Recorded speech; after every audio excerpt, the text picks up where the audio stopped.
And we are live. I'm alive. Good morning. Good morning, everyone. Good I morning. heard the cuckoo clock messaging that it's time to go You on. heard the first one. The other one's coming up. Okay.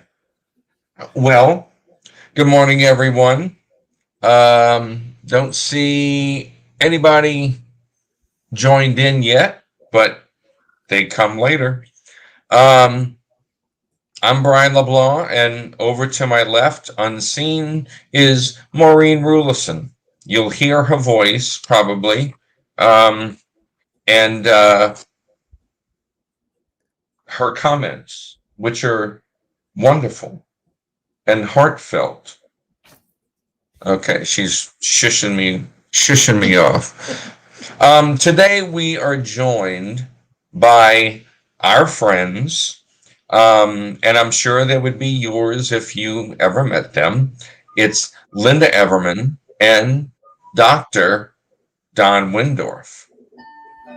Yeah, I use the doctor term. I didn't want to say, too many words. All right, Lynda, we're going to talk about you first. Lynda Everman, she has spent most of her adult life as a caregiver for her mom, who was paralyzed by a stroke, her dad with vascular dementia, and her late husband with Alzheimer's disease. These experiences inspired her advocacy for increased Alzheimer's funding for care and cure. She and fellow advocate Kathy Siggins conducted a multi-year national campaign for a semi-postal awareness and fundraising stamp for the Alzheimer's research. And there you see the Alzheimer's stamp that is available at your postal office. So please go and get some today. Get it online. Or get them online. And what is the address for online? It's in the comments. We've already done it. In the comments. Okay. Thank you, Lynda. You're the Carol Merrill of people younger don't remember who Carol Merrill was. Do you? No. It was on One of the game shows. The game shows, yeah. Monty Hall. Let's make a deal. Let's make a deal. Yeah. Anyway, Lynda is a founding member of 3 national networks under the umbrella of Us Against Alzheimer's, and served as founder and convener of Clergy Against Alzheimer's. She is an editor and contributor to Seasons of Caring Meditations for Alzheimer's and Dementia Caregivers. She and her husband, Dr. Don Wendorf, have served as editors for the Leader's Guide for Season of Caring and Treasure for Alzheimer's, both written by Dr. Richard Morgan. They served as senior editors, Dementia-Friendly Worship, a multi-faith handbook for chaplains, clergy, and faith communities, and co-authored Stolen Memories and Alzheimer's Stole Ministry and Toilet Initiative. Lynda has been recognized by Maria Shriver as a woman of influence in women's Alzheimer's movement and included on her big wall of empowerment. Lynda is a dedicated, outspoken advocate for those with Alzheimer's and their care partners. In September of 2018, she was honored with the inaugural U.S. Against Alzheimer's, or Us Against Alzheimer's, Advocate of the Year Award. Look at Don. That's wonderful. Look at what Don. I see Don. I'm trying not to be outspoken. Yeah. I have something to say about this. Father Don is wearing one of the pastor's stoles. Mom always wanted me to be a priest. And we'll talk more. That's why I couldn't make it in the priesthood. I could keep my exactly. with forgiveness to any clergy who might be watching, but during our talk, we'll address the purpose of the Stoll Ministry to raise awareness and foster dementia-friendly faith communities. These are all handmade, hand quilted by Lynda. Oh, wonderful. Without my help. He made the pattern. That's probably why they're so pretty. So also you can join Lynda in her advocacy on Facebook and or Twitter. And then we have Don Wendorf. Okay, we're ready to go. Are we done? Okay. Don Wendorf is a retired psychologist and marriage and family therapist who practiced over 40 years, specializing in marriage therapy. He retired in 2013 to be the full-time caregiver for his increasingly stroke-disabled wife, Susan, after taking care of her working for 15 years. She passed away in March 2015. He also helped take care of his mother-in-law, who had cancer, his father with Parkinson's, and mother with Alzheimer's. Don currently serves on the board of Cognitive Dynamics Foundation. Don has also been a professional musician since his high school days, playing in a variety of jazz and bluegrass bands, as well as writing songs.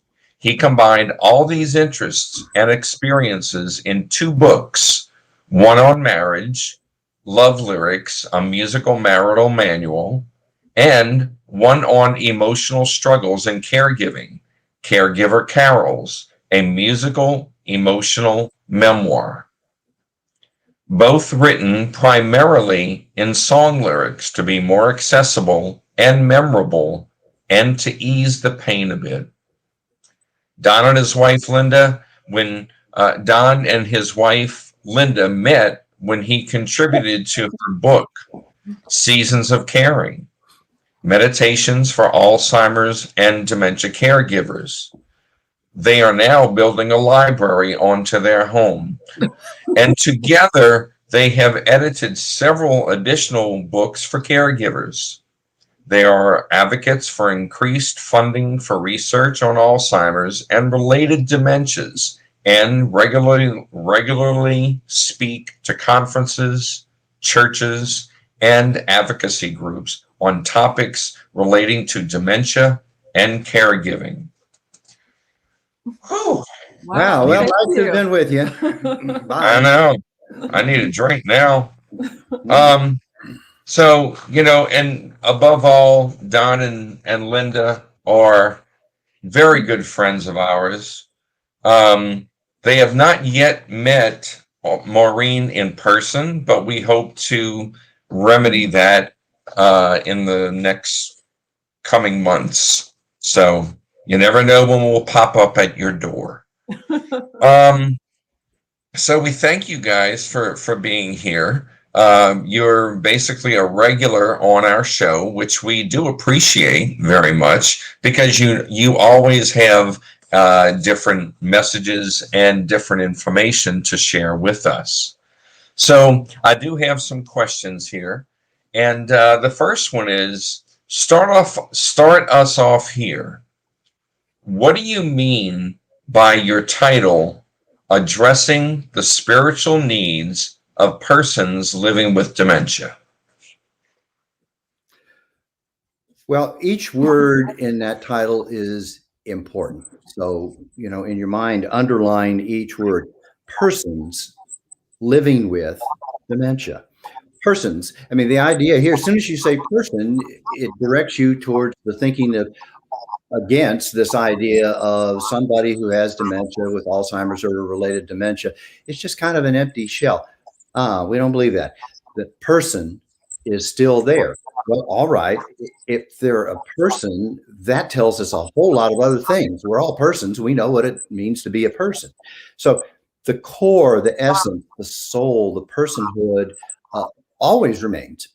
even though it may be harder and harder to access because of cognitive limitations, communication limitations, all that kind of stuff that goes with the disease process. But the person's still there, living with. Well, before we move on Oh. to living with, so yesterday I was reading a review of Patty Davis, Ronald Reagan's daughter, latest book. And in it, one of the things that she says is that when her mother called her to tell her that her father had been diagnosed with dementia, like many family members, she knew nothing about it. And of course, in her shock and trying to wrap her head around it, she went for a walk in Manhattan and started thinking about it. And the thought that came into her mind that actually sustained her through her caregiving and further to developing support groups for other care partners was this thought: all right, my dad is sick, but his soul is not sick. And if I hold on to that, then I know that there are ways that I can reach him and we can communicate as the disease progresses. So that's very much at the core of what we're going to talk about. And my second insert is the book that we wrote on dementia-friendly worship. The theme that went through it and the title that we wanted was Souls Shine Forth, not Dementia-Friendly Handbook. So to keep in mind that the essence of each of us is here regardless of any cognitive or physical disability that we may experience. Got it. Next words there are living with. I mean, some people sort of get the idea is you get a diagnosis, somebody receives a diagnosis of Alzheimer's or something, and then the next day you die. Well, Right. As Brian can very well attest, that ain't true. You live with this diagnosis a very long time. So while you're living with this diagnosis, you have all the personhood. You have the same sort of needs and feelings and wants that all persons have. And that's what we want to address. When we say dementia, we're using that as kind of a catch-all. Alzheimer's or other related. There are dozens of different kinds of dementias. People know about Alzheimer's and they tend to call everything Alzheimer's, but there are a whole mess of different ones.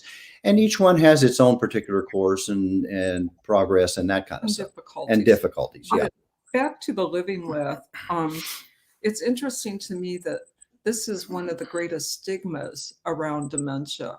And it's also one of the issues that cause the greatest amount of isolation and loneliness. Dementia, in my personal experience and also observation, is one of the most spiritually isolating of all diseases. And think about it. When a friend of ours has a diagnosis of cancer or diabetes or any number of diseases, we don't write them off. We rally around them. But for whatever reasons, and possibly our own fear, with dementia, we immediately jump to end stage. Whereas, my late husband lived for 15 years with his diagnosis, and many of the years, while there were challenges, were very fulfilling. And one of the things that you have said, Brian, that gets to you is like, well, we can't tell that you have dementia, So you're living with dementia, and that's very important for all of us to remember, just as we live with other emotional hurts or losses. Yeah, and so that brings the whole. Go. I'm sorry, Brian. I was going to say that you brought up a point that I'm in my 7th year of my Alzheimer's diagnosis, and then in 2019, I was diagnosed with vascular dementia because I had to have a triple bypass, and then I'm also a type 2 diabetic going back all the way to the 90s. So I have all these things that go on. Maureen and I have conversations, and I want to get your opinion on this. Maureen and I have conversations about what happens after our life ends here on earth. And, I'm wondering, do I regain all of my mental faculties again? Am I going to be able to think clear and remember things, remember words, remember people? It's just something that we talk about, and because I basically want to know, because I'm that type of person. I want to know what's going to happen over here. And but we've come to the conclusion that yes, when we die, we're going to go to a place, and everything's going to be nice. Everything's going to be wonderful. I'm going to be able to think again and think clearly again. And that's very liberating to me. So I just wanted to throw that in, because we do a lot of the stuff that y'all talk about and so forth. But you cut the bump, so let Don finish. Yeah, Don, could you finish where you left off? I'm sorry. I just wanted to say that. You had your chance. So we're not theologians, but I think especially as we age or we face life's adversities, we think of those things. And it's funny, Don and I hike a lot. And I think some of my most creative and introspective times, and by the way, that is a spiritual nurturer for me. Being in nature, yeah. Mm-hmm. Is I think about things. And so yesterday we were hiking and we were talking about our dear friend who's in his 90s. And I said to Don, well, when we get home, I'm going to call so-and-so and he's like, you are? And I'm like, yeah. And what are you going to tell him? And I said, well, I'm going to tell him that if he dies before me, I want him to send me a sign, that everything's okay. And then I start listing the signs that I want. And Don is like, well, a lot of people have been hoping for that, but it hasn't really happened. Or some it has happened with. We don't know. Good Yeah, luck. right. This is true. I'm going to do a reincarnation thing. I'm coming back as a tree. I'm pretty sure I could do tree. I thought you wanted to be a rock. Rock. I know I could do rock. Tenor sax player. Oh yeah, tenor sax player. That's what I want. Yeah. Well, we're going to be cremated, and we want our ashes to be part of a tree. So, Planted with planted with a tree, a new tree, so that it's going to bloom every year. And it's just, I don't know. It's kind of cool to be thinking that. So I like it personally. I want my ashes to be put in the finish on a fine guitar or a mandolin or something like that. Oh wow, that's cool, Don. Yeah, probably better than I'm making now. So yeah. But you're right. I mean, and people who are living with dementia are thinking those same kind. They're experiencing that's the same. Those spiritual sort of needs. And so the point that I've started to make, I know he's already, but I didn't finish. Right there, is person-centered care. That you remember that you're dealing with a person, including a person who has spirituality and spiritual needs, and those need to be understood and addressed just like everything else. You've kind of moved us into the next segment because as care partners for people living with dementia, so often you are caught up in the physical demands, the logistical demands of the disease. And I remember my late husband had been 12 years into the disease. And I've told this story before. I thought I had read every book, pamphlet, brochure there was. I knew all the stages of dementia. I knew what to expect when he no longer recognized me. but no one had ever addressed the spirituality of caring for someone with dementia. And very dear friend of mine at First United Methodist Church in Maribel, Jenny West Case, gave me Dr. Richard Morgan and Dr. Jane Thibault's first book, No Act of Love is Ever Wasted, The Spirituality of Caring for Persons with Dementia. And that was life-changing to me. I have given easily over 100 copies of that book away because it addressed a human need that we all have, regardless of our cognitive impairment. And so lots of times people are afraid to jump into the question of spirituality, and they think that it is more narrowly defined or only defined as a religious affiliation with the church. And that is certainly one way. And many of us have been raised in faith traditions that are important to us.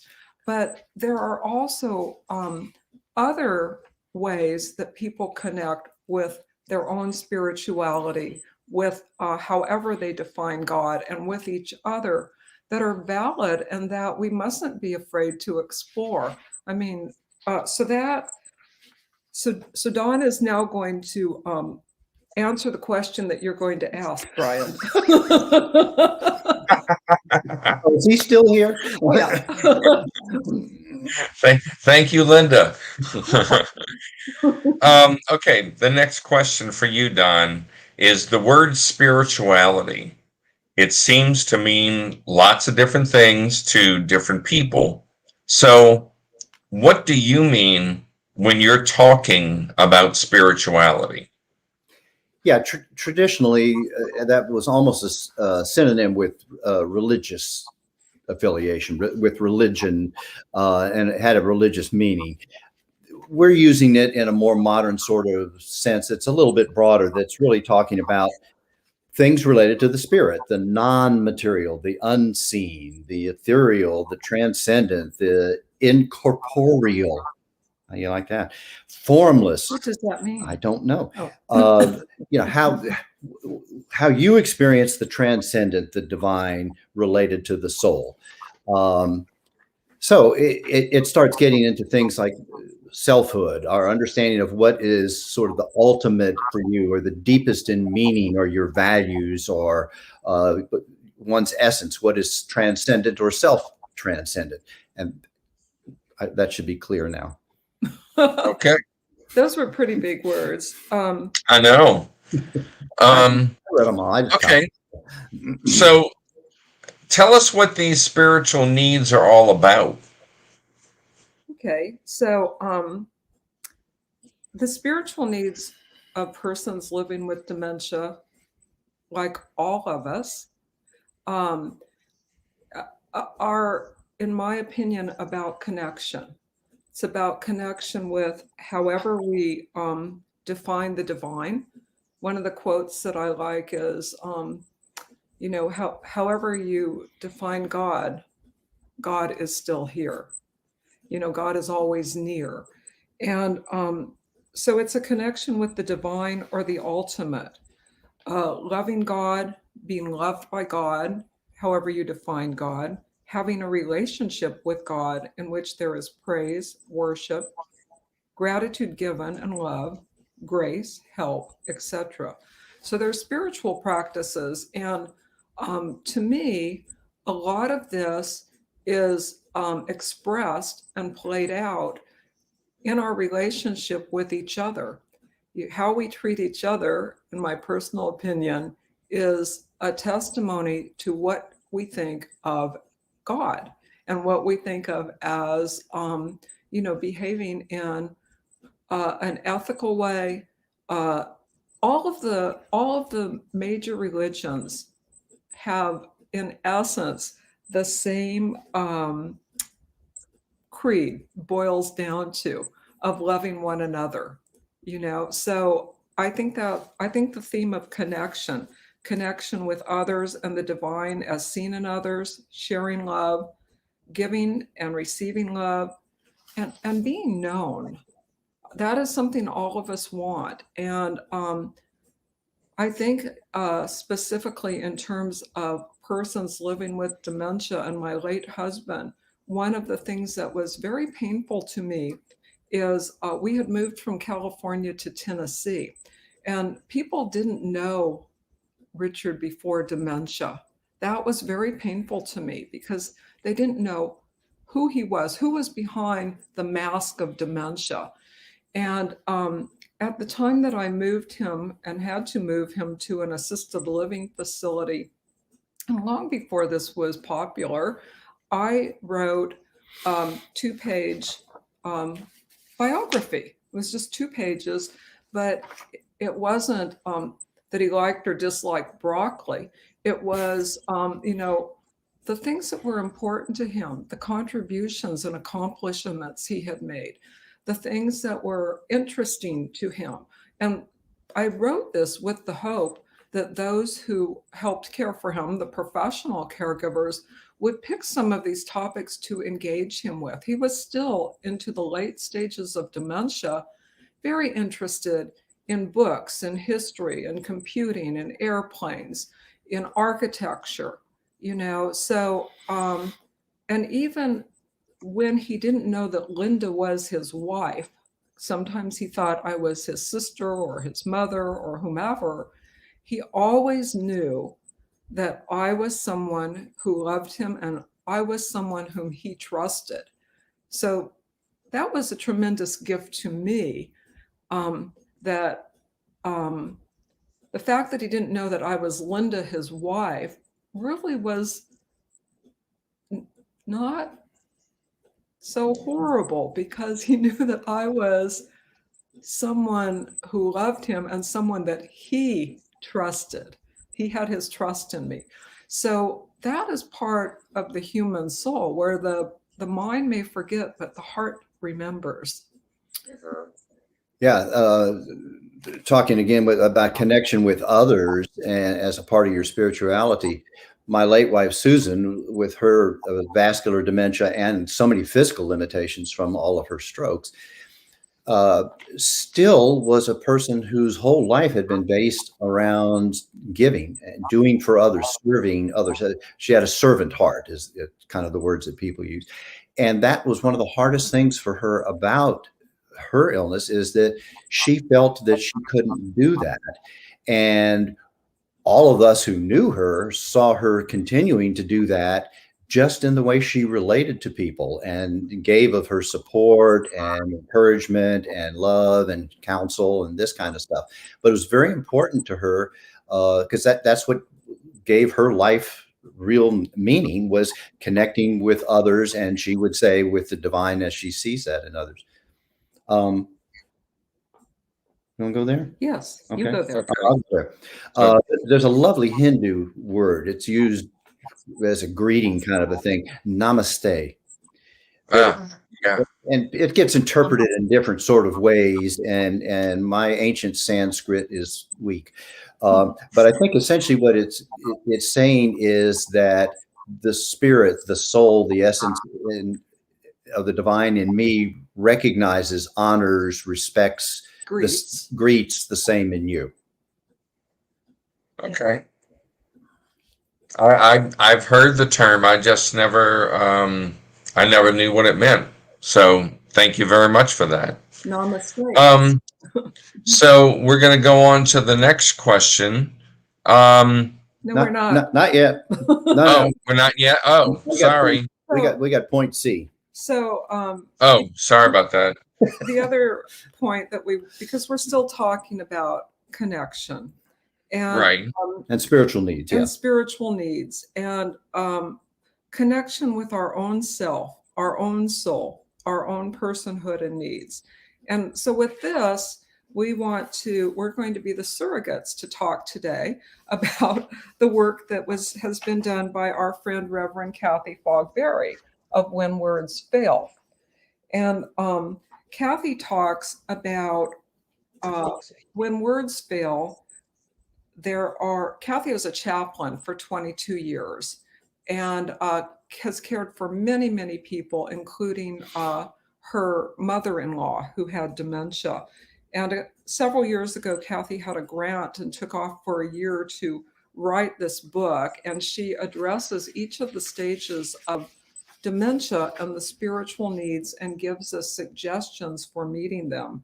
But she talks about how, regardless of your cognitive abilities, there always remains in each of us a need for unconditional love, for reassurance, support, encouragement, trust, acceptance, inclusion, and hope. And so, we could spend a half hour on each of these topics with you. She talks about the need for peace in each of us. We search for that. You and Maureen talking about what happens in the afterlife, searching for peace, comfort, acceptance, strength. All of us want to be affirmed. We want to know that we have competency, meaning, and purpose, and as full a life as possible. And we do this when we engage people. And Kathy, in her book, and she also has a training DVD, provides what is called a spiritual assessment, in which she, jumps right in to talk to people. Now, if you are a care partner of a loved one with dementia, you've already got a lot of knowledge. If you're a professional care partner, you might have to start from scratch or speak with family members. But even if you already have a close or intimate relationship, there are things that may require discussing or giving some additional thought to. So coming at it in a new way from a different perspective in light of the dementia and the limitations there. So for instance, I was thinking about the need for affirmation. And all of us, especially those who are on this Facebook Live today, we have access to our computers, and we can see when people say nice things about us, or we say nice things about someone else. But in my late husband's case, he was at assisted living and no longer able to use a computer. He couldn't read those things, but he had a couple of friends who would send him notes. It wasn't like a long letter. Maybe it was this little note card saying, just thinking about you. And I remember the day we had a picnic in the park at University of California, blah, blah, blah. That's it. Well, he would tuck those notes in his shirt pocket or pants pocket or back pocket and take those out and reread them. And so that was an affirmation of, you matter, you're not alone, you're important to me. And that is, one small example of how we can help nurture another person. Those just small acts of kindness where we recognize them. So Kathy. I'll let Brian ask the question. Ask the question, Brian. So how do we go about addressing? You with me? Yes. Yes. How do we go? I have it here. How do we go about addressing these spiritual needs of persons living with dementia? Oh, that's a good We're glad you question. asked that, Brian. Yes. Dr. Don will now answer.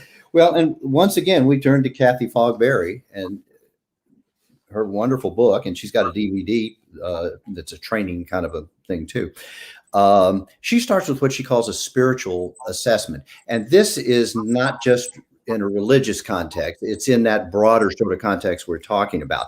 So she asks questions. You can do this with a person who says, well, they have no religious affiliation. They have no faith tradition they're a part of. You begin with a spiritual assessment. What gives you hope? What gives you comfort? What provides you with meaningfulness and purposefulness in your life? What nurtures your inner spirit? Where and when do you feel closest to God, the divine, the ultimate, the transcendent? Is it maybe with family and friends? Is it in nature? Is it with little Emma? Is it with little Emma? Yeah. Music, art, Quilting, pets, poetry, grandchildren. grandchildren, grandchildren, and grandchildren. And what kind of Cooking, food, different foods. yeah, good idea. We ate at a Salvadoran restaurant the other day. But what Boy, are the was it good. things that give you pleasure and peace and comfort and help you to feel good? Yeah, and those may Nurture. be old religious practices or symbols that you do. And here is why the Alzheimer's soul is so important. So a pastor or priest can wear a stole that has symbols that might cause reminiscence for people. The words of faith, hope, Bible is in this one. Peace doves are somewhere in here. There But they are. I got this idea because, again, in the book that I was telling you about, No Act of Love is Ever Wasted, which I should have brought out to hold up, Dr. Morgan talks about the symbols of our faith and how just seeing a symbol, he would conduct very simple 15-minute worship services with people in assisted living, but maybe seeing the symbol of a cross or a little church or a peace dove or a nativity scene, how that would spark memories and lead to sharing stories of what were some of your Christmas traditions? What were some of your Easter traditions? What do you remember best? or Hanukkah or Yes. whatever. Because there's Teletot for our rabbis. But just the things of those traditions that spark memories, and it might even lead to, well, and what was your mother's favorite saying? What lesson do you remember from your mother? You know, always be kind, whatever. But there's I part of the reason that we love Kathy's book for many reasons, but we can use the expressive arts to reach in and connect with others. The word connect again, spiritually, in areas that we share and give us both nurturance. Yeah, music is such a powerful thing for that. We are very involved in local respite care, several programs here in town, and we do weekly sing-alongs. And the music just has a power to engage people and connect, and we're all part of a shared sort of a thing. And there are people who really are pretty limited in the ability to have just a regular conversation. But we get started singing those songs, they can sing all the words. They're just right there with you. Even if they can't do that, there's some that we sing with that can't. They still, you can just see it on their face. They are so there and so present, and that's nurturing to their spirit. Which of course There are is times. ours. There are times when Maureen goes out and has some appointments and so forth, so she'll be gone for several hours. I found this this program online. It's karaoke basically, Fun. and what I'll sit there for hours and sing with different songs that pop up, and they give you the words and all this kind of stuff. But if I'm having a rough day, music is one of the major things that brings me back. listening to music, even if I can't sing at that point, it fills me. It fills my heart. It fills my head with nothing but good memories. And, we watched a show last night about Kenny Rogers. It was like his announcing his retirement, and that was, and I know he just passed away kind of recently. And he still knew all the words and everything to his songs and so forth. But it was just so wonderful to see him and Dolly Parton singing together and so forth. So, I understand that people have different feelings about music and how it affects them, but that's what it is. It's a personal thing that makes you feel warm. It, sparks the brain. And so oh yeah, and Melinda, our friend Melinda, who's also a music therapist, right? Yeah, she's a music therapist, and she just wrote. Glenn Campbell did the same thing with his Alzheimer's. Yes. We saw him in concert, and when he would stop playing a song, he was lost.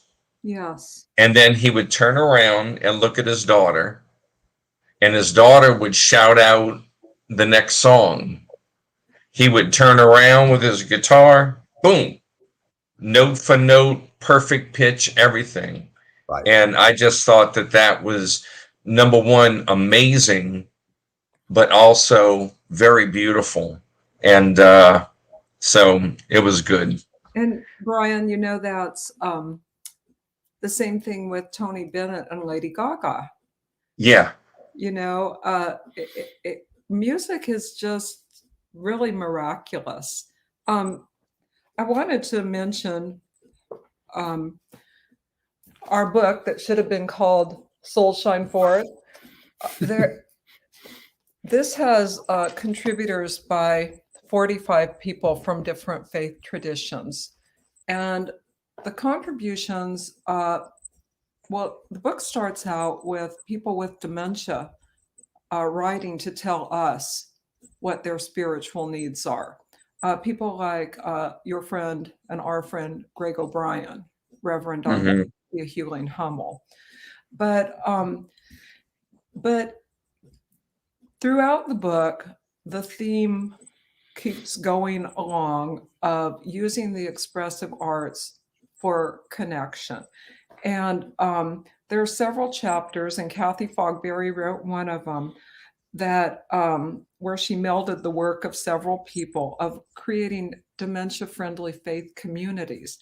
Also, Maureen has, I think, put the link for this, but if you go to our page, the Us Against Alzheimer's page on the Clergy Network, there's a 2-page document that just gives suggestions for faith communities or persons of faith, individuals, on ways we might start to support others in their spiritual needs. And very often, you already have the resources, you already have the people, but it's just a matter of marshaling them, or of taking that first step, or as we like to say, take a leap of faith. And you're not going to fall off the cliff. You're going to be surprised at how many people are there to lift you up and carry your mission forward. So that was a plug for just taking a look at and giving some thought and brainstorming to ideas that you can address another spirituality. And in doing so, you're also fostering and nurturing your own spirituality. Right. And that reminds me of an important point too. When you're thinking in terms of maybe adapting your church service or the religious practices to be able to address the spiritual needs, it's the same thing we do when we're doing the music. We don't think of it as we're doing sing-alongs for people living with dementia. It's with. It's always with. It's not for. It's with. So we're looking for ways of major engagement, major connection, major involvement, that kind of stuff. One of my favorite stories that I think is in the book, somebody told about a man who had for, like forever in his church been an usher. And then he got a diagnosis of some kind of dementia, and his abilities were compromised, of course, by that. But what they did was they partnered somebody with him so he could continue to usher. Oh, wow. Brilliant, because he could Yeah. still be a part of things. He could still give. He could serve. He could be with and do for. Beautiful example. Yeah. Well, okay, so I think we have come to almost the end. If y'all, I think we've touched upon all of the spirituality. They have there are three other things that one says ask about personal issues around grief, anger, and loneliness.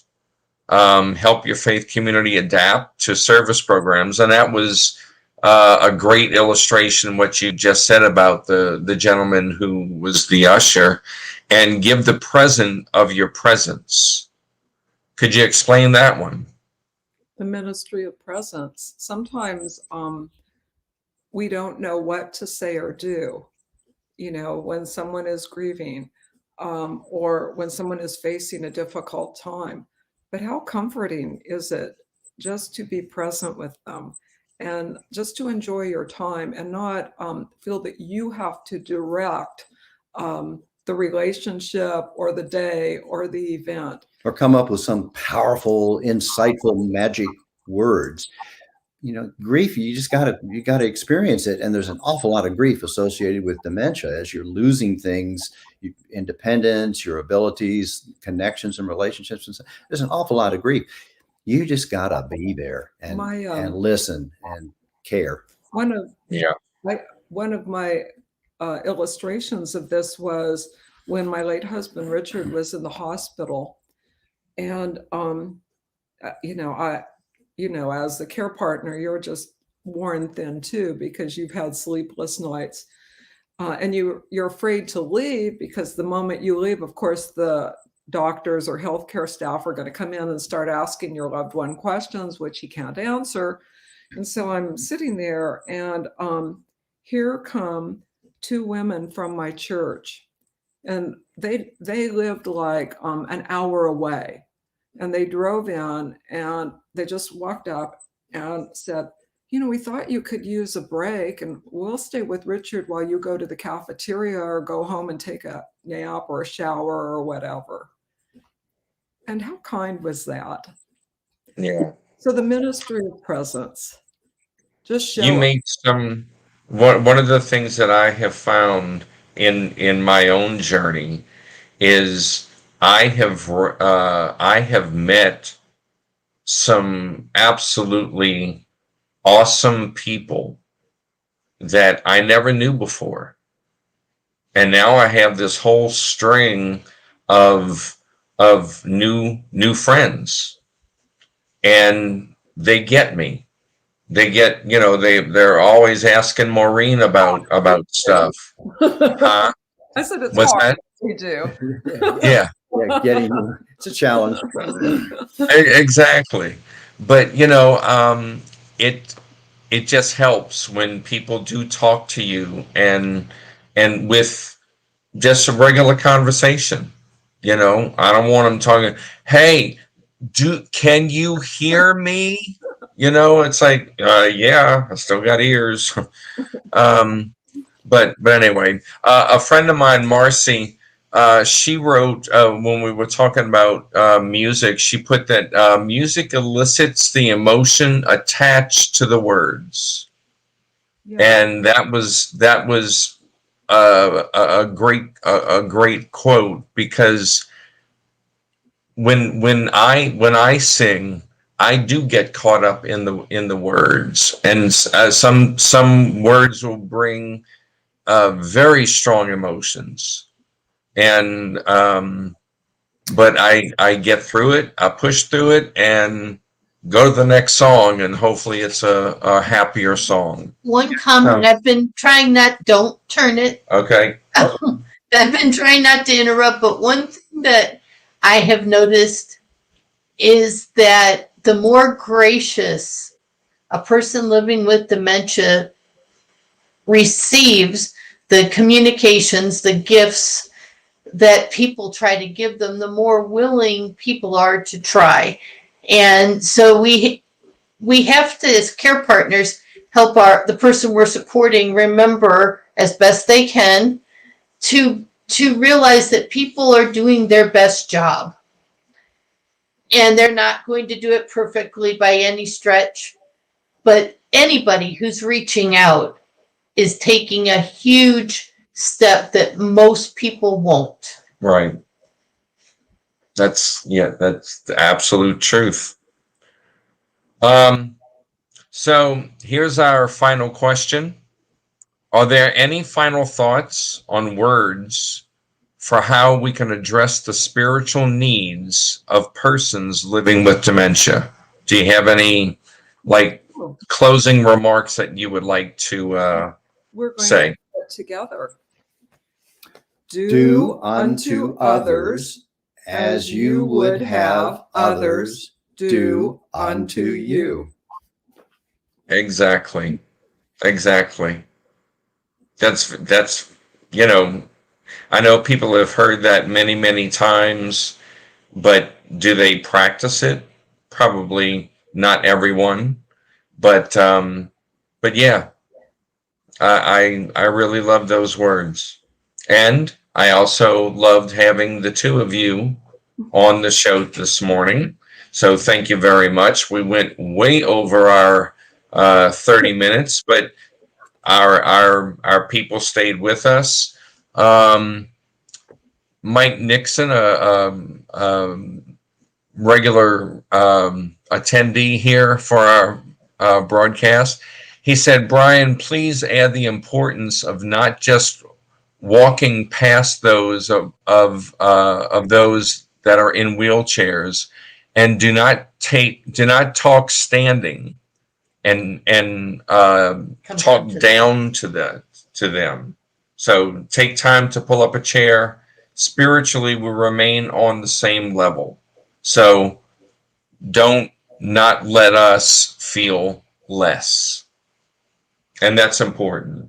So thank them. Very important. So thank you again, Don and Linda, for being with us. It's always good to have you on. And so we'll get back with you in about 17 years, and we'll pick up then, see what's new. Let everybody know. Namaste. Yeah, and namaste as well. And we do want to. Yeah, he didn't bring his banjo today, Melinda. He probably has it close by, but we're already over our time. Don't reach for it. Don't reach for it. I knew you would. And I want to let everybody, Maureen and I want to let y'all know that we're not going to be here next week. We may try to do a broadcast, and if we do, then it'll be on our phones, because we're going to be in the Grand Canyon. Just have a great vacation. Just go. We're hoping to. So, but thanks again for being with us. Everyone that tuned in, thank you for being with us. And if you know anyone, whether they have a dementia-related illness or not, that you feel could benefit from something that was discussed today, please give them the link. We can be found on our Facebook page, and then this broadcast is also available on YouTube. So tell them to watch and comment and just keep it going. So thank y'all. Y'all have a great next week, and just keep on keeping on. Bye. And Maureen. Bye, y'all.